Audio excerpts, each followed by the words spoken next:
Research design is often classified into two types, quantitative and qualitative. In quantitative research, we are interested in reaching conclusions based on counting or measuring characteristics of the world around us. We formulate research questions that can be answered with numerical and statistically analyzed data. The questions that might begin with how many, how often, are the rates different among? We strive to collect information that can be analyzed statistically.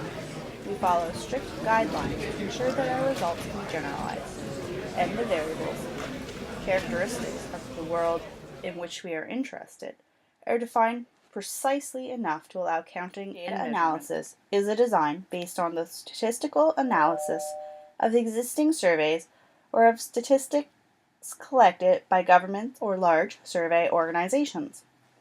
An example of a survey is the General Social Survey, GSS, a regular survey of American adults that asks respondents questions about their demographic characteristics and their feelings on a wide range of topics, including their own happiness, frequency of sexual relations, and the view of controversial issues, such as abortion and gun control.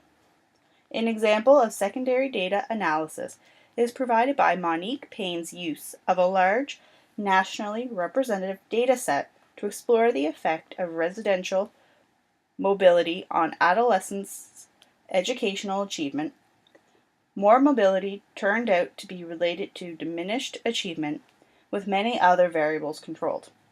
She did not collect the data herself, but rather posed a new research question that could be answered using the information in an existing and publicly available dataset. 2008.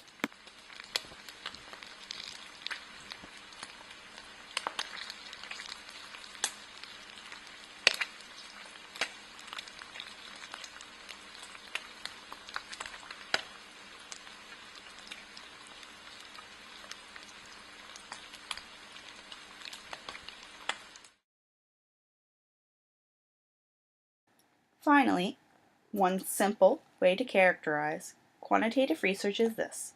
It deals with a large number of cases, but a small number of variables. For instance, in this line of research, it's not uncommon for the researcher to be asking a research question regarding the social life of 10,000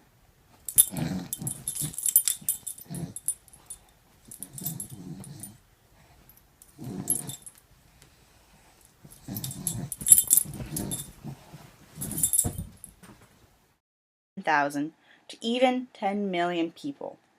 But when you're working with many cases, you can't be asking a question whose answers will require you to examine a large number of each person's attributes. Instead, the researcher focuses on a relatively small number of attributes and characteristics when answering the question. Qualitative research is based on observations that can be written, spoken about, filmed, and interpreted, but not so easily measured, counted, or put into numbers, or generalized about on the basis of statistical reasoning. The basic research design used in qualitative research tend to produce information that is not readily and immediately in quantitative form, although in many cases it can be transformed into numbers later in the research process. Oh, my nails need painted. Qualitative research is best suited for answering research questions that lend themselves to the analysis of a relatively small number of cases, but a large number of attributes or variables.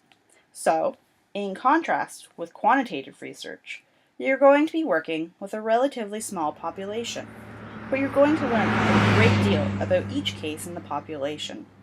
In other words, you're going to be digging deep, as opposed to a very wide, but not so deep digging you'll do in a quantitative research project. Examples of qualitative research include ethnographies in which the researcher lives in a community and describes its way of life. This design might include some counting and measurement, but these activities would not be the primary research activities. An example of qualitative research is Hauerwitz's Honor and the American Dream, in which the author lived in a Mexican-American neighborhood in Chicago and tried to understand the appeal of gangs and the reasons young people do or do not join them.